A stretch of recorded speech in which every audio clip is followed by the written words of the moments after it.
Okay, this is going to be the third video, the first usable video for Red Diamond Realty. And what we're going to talk about is an old phrase from the old timers. They used to say, buyers are liars, okay? So I want to get across to you when you're showing houses to potential buyers is that the buyers are going to tell you something, and usually they're thinking of a party at the house to show all their friends their new home. So they've got pre-approval, they're ready to go, they want to go looking at houses.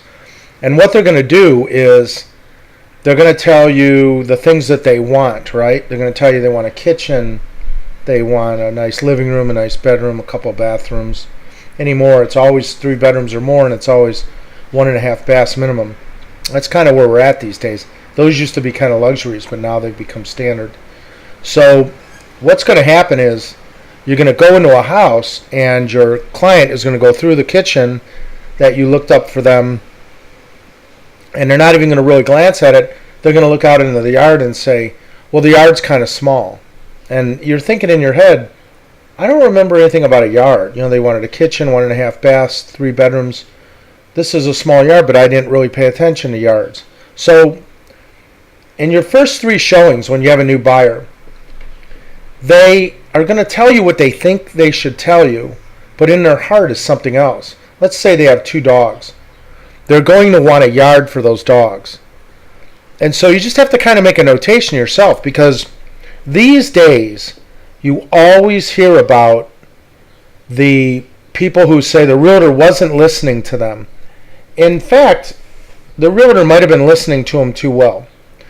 When they sat down for the first time at Panera's and they had some coffee and they talked about what they were interested in. Oh, we want a nice kitchen with an island, granite countertops if we can afford it. We would like this, that, and the other thing. And you pull those up and they send you some, and anymore they pretty much send you what they want. And then you go to the first house and they're like talking about some 3rd or 4th or 5th thing that was not on the list. And make a mental note of that, because this is what they really want in their heart. And sometimes I've taken my list and I'm like, let's go back to the people who went and looked out the kitchen window and talked about the yard. What it is they really want a yard for a party or for their dog or maybe a future swimming pool. So yeah, they want a kitchen, but their heart wants a yard, and the heart buys the house. So there's a lesson to be learned from this with the buyers are liars. Is what you want to do is you want to go ahead and listen to what they say, readjust your stack, and if a couple of these houses have no or small, very small yards in this analogy, then just toss them, because they're not going to buy the house. You're just wasting your time. While we're on the subject of buyers, I've been in houses where I'm thinking to myself, wow, this house is really not very nice. And the buyers are lit up about it. Totally emotionally, absolutely want it. So, that happens. And when it happens, they buy the house. So what you don't want to do is say, this house isn't very nice, let's get out of here.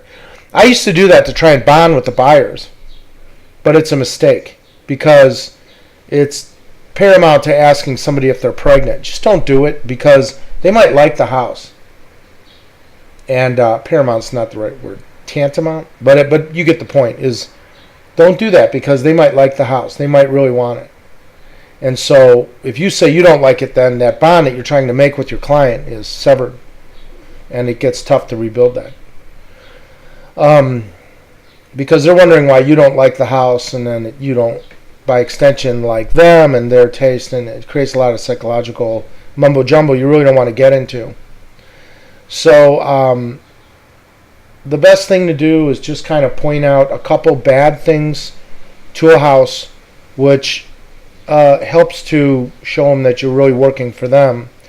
But don't go crazy, don't show them.